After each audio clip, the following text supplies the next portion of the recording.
I stand frozen at the edge of Luna's engagement party, the Napa Valley vineyard glowing golden in the late sun, its light softening the edges of a moment that feels like it belongs to someone else's life. Crystal flutes sparkle as champagne catches the light.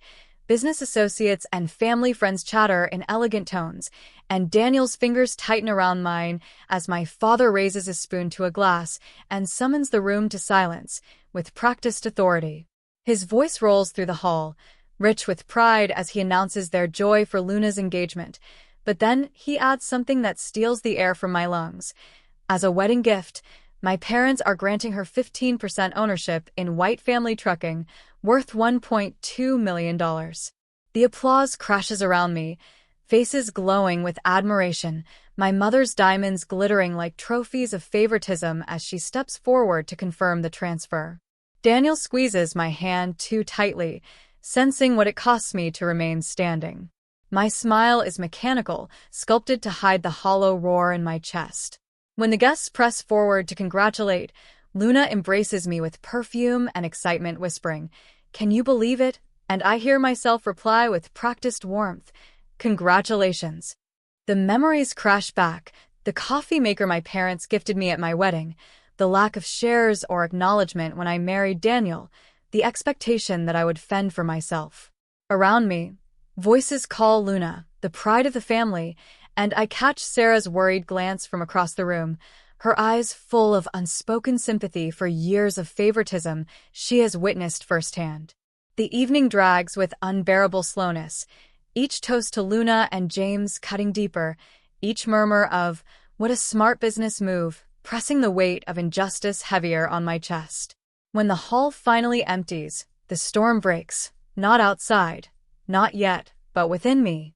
In the quiet, with only family left among empty glasses and torn wrapping paper, I ask the question that has burned for decades. Why does my sister deserve this, and why not me? My father's face hardens, his tone clipped, final. The transfer is done. Don't stir up trouble. My mother accuses me of being ridiculous, reminding me that I have a career, that I am independent, capable, too strong to need help, as if my resilience is punishment. I remind them of the sacrifices, the college fund diverted to pay for Luna's private school, the smaller bedroom I ceded, the 3 jobs I worked to put myself through college while Luna had everything handed to her. My father calls me ungrateful. My mother insists they treated us equally, but I laugh hollowly and ask her to name one single time I was favored. The silence stretches like a blade between us. I unclasp my grandmother's silver bracelet, the one heirloom entrusted to me, and place it gently on the table. I won't be the afterthought anymore. Daniel rises beside me, his steady presence carrying me as we walk away. Luna calls after me, her voice pleading and bewildered, but I see in her eyes she has never understood the imbalance. Outside, the vineyard glows in golden light, thunder rumbling in the distance, and I feel a strange release as we drive away, rain beginning to fall in rhythm with the grief and relief colliding inside me. At home, with Daniel's quiet strength guiding me, I begin pulling out old photo albums, pieces of evidence I never connected before. Each page slices deeper. Me at Christmas with practical gifts while Luna unwraps treasures. Me at high school graduation with luggage while she receives a new car. Me at college scraping by with jobs while she's fully supported at a private university. My software awards ignored while her internships became family celebrations. The pattern is relentless, merciless, undeniable. Daniel sees it too, his jaw tightening as he flips through pages. Sarah calls, her voice firm with loyalty, reminding me of the competition my parents skipped because Luna had a cold. Then comes a knock at the door. Professor Williams, my mentor, drenched from the storm, eyes burning with belief in me. He reminds me of the family business that already relied on my software innovations, the brilliance my parents refused to acknowledge, but the world had seen all along. My phone fills with messages of support, colleagues and friends validating my worth, and Daniel reads them aloud until the tightness in my chest loosens slightly. My parents arrive next, dripping and demanding entry, but Daniel blocks them at the door, his posture protective, their retreat into the night marking the first time I've drawn a boundary and held it. Weeks pass. The storm outside becomes a storm of calls, emails, and accusations. Family insisting I am selfish, unstable, that I am ruining Luna's happiness. But as I pour myself into my work, the rhythm of code and strategy brings clarity. One morning, the email arrives, Senior Director of Cybersecurity Initiative. My promotion, earned through merit, effort, and brilliance no one in my family ever cared to notice. Daniel plans a celebration, and when my mother calls again, I silence it. For once, I feel the strength of choosing distance. Therapy helps me name the patterns. Hosting dinners for chosen family fills the gaps left by blood relatives. Then the irony comes. Luna calls, her voice strained, confessing that the family business may be faltering, contracts lost, investments thin. My million-dollar gifted sister suddenly worried. I offer a measured, "I'm sorry to hear that," refusing to shoulder their burdens anymore. Soon after, an envelope arrives, Luna's wedding invitation, heavy cardstock begging for my presence, with a handwritten plea. "I need my sister there. Please come." The phone rings with my mother demanding I set aside my grievances, my father inviting me to lunch to clear the air, aunts and cousins flooding with pressure to keep the family image intact. I write a letter instead. Calm, clear, uncompromising, laying out the pattern of favoritism in black and white, and setting the condition: I will attend only if they acknowledge the truth. Days later, at the rehearsal dinner, my father sets down his fork, his voice stripped of businesslike certainty. "I received your letter. We should have been fair to you."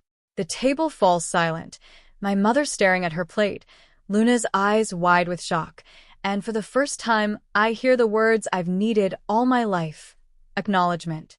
The shift is not forgiveness, but it is a start. The wedding morning arrives with soft light filtering through lace curtains, Luna radiant in her gown as I fasten the last pearl button, my fingers steady as if stitching together years of unspoken truths. "You look beautiful," I tell her, and this time I mean it, the reflection in the mirror revealing not just a bride but a sister who finally sees me standing beside her. "Thank you for being here," she whispers, and though I almost wasn't, the honesty in her voice plants a fragile bridge between us. Mother appears in the doorway, hesitant where once she would have commanded, her eyes lingering on the sight of her daughters together, the weight of near loss etched across her face. Outside, Daniel moves through the garden with quiet diplomacy, speaking with relatives who once ignored me, his steady presence carving space for me where none existed before. Father approaches, gravel crunching beneath his shoes, his words careful, foreign on his tongue. "You've built a good life." I meet his gaze, unflinching, without shortcuts. He nods, understanding the boundary I draw. He offers an olive branch, suggesting my expertise could guide the company, and for the first time, I do not leap to seek approval. I simply say, "I'll consider it." Under a canopy of roses, Luna vows not only to James but to a new way of living, her voice clear as she promises a family founded on fairness and love, her eyes locking on mine in deliberate recognition of the past we endured. At the reception, laughter and music weave through the air, but the gravitational pull has shifted. Luna taps her glass and announces she and James will start their own firm instead of stepping into the family business, her words carrying echoes of my defiance. She credits me, her sister, for teaching her that true independence is building your own path, and in that moment, I see not the spoiled child of my memories, but a woman stepping into her own truth. Later, Father approaches again, his shoulders bowed, the admission he has guarded for decades slipping past his lips. I was wrong. Across the room, Mother comes with tear-filled eyes, her apology tangled in years of excuses, but still, it lands with a weight I cannot ignore. Healing, Daniel reminds me as we drive home under the starlit sky, does not mean forgetting, but it can mean choosing to build something different. Months pass, and Thanksgiving unfolds not in the grandeur of my parents' estate, but in the warmth of my own dining room. Luna and James arrive with stories of their fledgling business, my parents with modest gifts chosen thoughtfully rather than as performances of wealth. Conversation flows without the poison of comparison, laughter filling spaces once occupied by silence and resentment. As I arranged dessert in the kitchen, I paused to listen. The hum of voices, the clinking of glasses, the fragile but undeniable presence of a family recalibrated. The journey here has been jagged, marked by storms and ruptures, but in this moment I understand with crystalline clarity that family is not defined by blood or inheritance, by shares or favoritism, but by the choice to treat one another with fairness, respect, and love. Looking back on everything, the vineyard estate glowing with favoritism, the bracelet I left behind, the albums heavy with proof of neglect, the storm of messages, the invitation that felt like a demand, the long-awaited acknowledgement, I know now that survival was never enough. Rebuilding was the goal. And here, with Daniel's hand brushing mine, with Luna's laughter mingling with mine, with my parents sitting quietly in humility, I realize I am no longer the afterthought. I am the author of my own story.